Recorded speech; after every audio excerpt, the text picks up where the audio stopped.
kartani ichida hozir 10 million pul bor. Chamadonning ichida ham 10 million pul bor.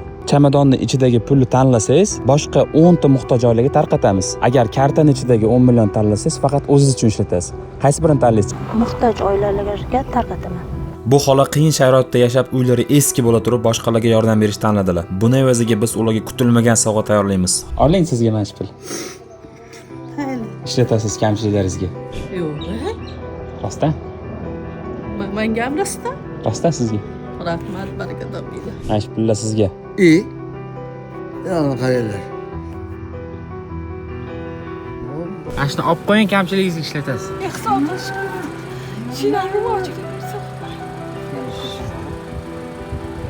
Mana aka. Sizga sovg'a. Rahmat. Ko'zingiz bitta men sizga sog'aman. Rostdan. Sizga. Hazillashmang. Sizga sog'aman. Rahmat.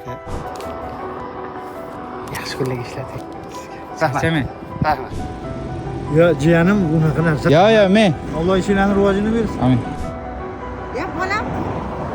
Rahmat bolam. Nima niyat bilan amalga oshirsin. Bu xolani eski uylarini yoniga 0 dan 2 oyda yangi uy qurib qo'ydik. Ana endi ularga sovg'a qilamiz. Bugundan boshlab yangi hayot yashaysizlar. Qani bismillahirrohmanirrohim.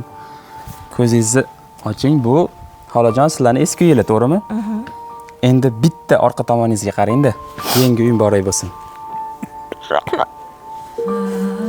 Kattakon rahmat.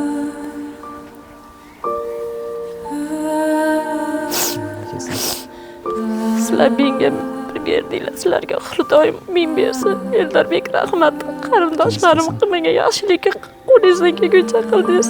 Hammaga rahmat. Shu yerda xizmat qilganlarga ham rahmat kattakon. Juda xursandman. Mana bu sizlarning uyinglar. Yoqdimi sizga?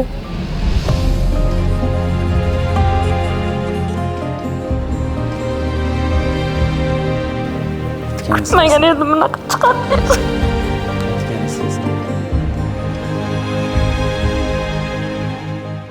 Nima niyat qilgan bo'lsangiz niyatingizga yeting. O'zimdan o'tdi, o'zim bilaman lekin. Rahmat kattakon. Endi faxrlansam bo'ladi, o'z uyim bor deb. 1 yil oldin obunachilarimiz soni atiga 300 mingta edi. O'sha paytda biz bor yo'g'i bitta oilaga uy qurib bera olgandik. Hozir esa bu sonlar 1 million 300 mingtaga yetdi va biz hozirgi paytda 10 dan ortiq oilalarga yangi uy va yangi hayot hadya etdik. Har bir qo'shilgan obuna va kichik yordam ko'plab oilalarning hayotini yaxshi tomonga o'zgartiradi.